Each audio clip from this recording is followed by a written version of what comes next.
everybody, for coming to the Aaron Torres Podcast YouTube page. If you could do me a quick favor, see that little subscribe button at the bottom of your screen? Go ahead, click that subscribe button.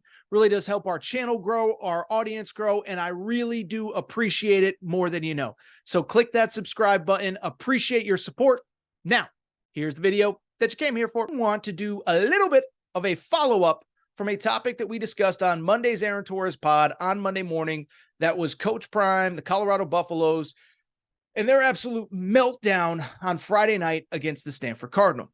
And if you listen to my segment on Sunday on Monday's Aaron Torres pod, I thought I was reasonable. I thought I was fair. Some would disagree. But ultimately, when I look back on Friday, I know that when you're the head coach, when you're the $5-6 million a year man, everything falls at your feet. It's not just college football. It's the same when the Patriots lose with Bill Belichick, Mike McCarthy with the Dallas Cowboys, John Calipari with Kentucky basketball, Darvin Ham with the Los Angeles Lakers, whatever. But when I look back on Friday, to me, it wasn't a Coach Prime related issue necessarily. When I look back on Friday, and we talked about this on Monday's show, I really thought three things stood out about that game. I said, one, offensive coordinator in an earnest paycheck on Friday night. Because while I'm not a scheme X's and O's genius, what I know is when you score on the first four possessions of the game, touchdown, touchdown, touchdown, touchdown, fifth possession, you're in field goal range, you miss a field goal. And then after that, you get one touchdown, the rest of regulation. That's sort of on the offensive coordinator. You're throwing deep, you're being aggressive, you're being fearless. Then all of a sudden, take your foot off the gas, trying to run the ball, trying to get cute, trying to do whatever. So I thought it wasn't a great day for the offensive coordinator. Certainly did not think it was a great day for the defensive coordinator, Charles Kelly. Again, not a scheme expert, but when they throw the same slant play 35 times in a row on one series, it becomes increasingly clear. Like, you got to change something.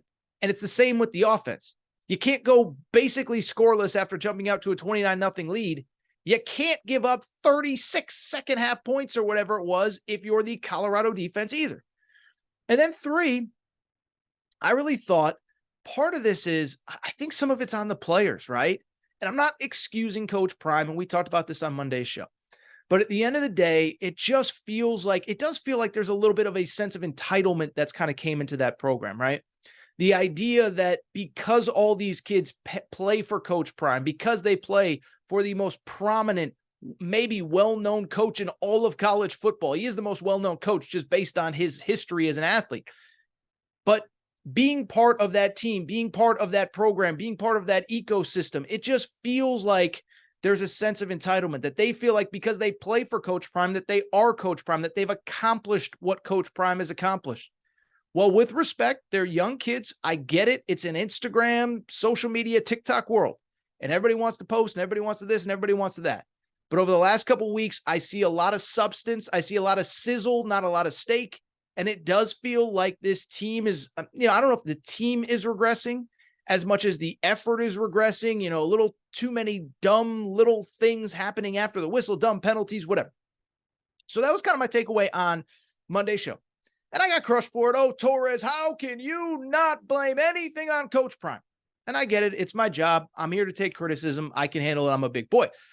But why I bring it up is because after the game, I was curious to know, I wonder what the messaging was from Coach Prime. I wonder if he's seeing the same thing I am, because I think at a certain point, there's only so many things a head coach can say. And at some point, the players themselves have to look themselves in the mirror and say, this isn't acceptable.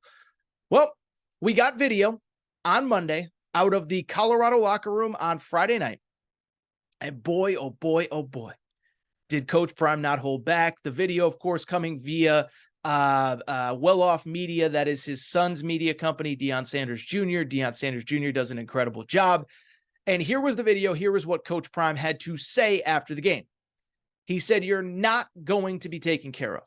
You're not going to be looked after. You're not going to have the luxury of all this. And you're going to have to go out there and get it on your own and work your butt off, because ain't nobody going to give you nothing. I don't think you understand of what this world consists of. What we did today was pathetic. All the love you receive, all the love we receive, you're getting ready to lose that, ready to see it slip. And don't get beside yourself on social media and start responding to the foolishness, because they're right. They're right. And we're practicing tomorrow. God bless. Have a wonderful night. So first of all, I love the message at the end. I'm pissed off. And guess what?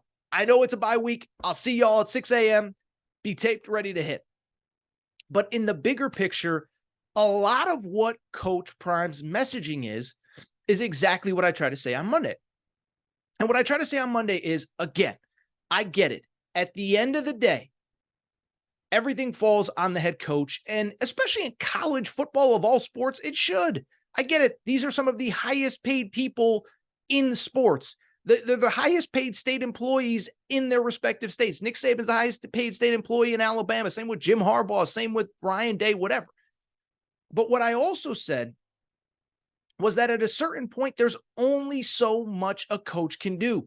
There's only so many times they can drill a message into players' heads, and it's up to the players whether they want to receive it or not, whether they want to be receptive or not. I brought up the example. Go back to last year. We remember last year, Georgia won the national championship. They beat TCU, Michigan, and Ohio State are in the college football playoff. You know who was absent? It was Alabama. You know why? It was because no matter what Nick Saban did, he could not get through to that team. They were one of the most penalized teams in college football. They were a team that lost 2 games on the final play, but they also barely survived against Texas and Texas A&M and Ole Miss as well. And so last year, I think if you asked Nick Saban, you would say this was one of his toughest coaching jobs ever. He had the number 1 overall and number 3 overall pick in Bryce Young and Will Anderson, and he just couldn't figure it out. And I think that's what Coach Prime is going through right now at Colorado. Again, it doesn't absolve him from his team's performance, but at the same time, if you listen to that message, it is clear that he is grasping at straws, trying to figure out how to motivate this group.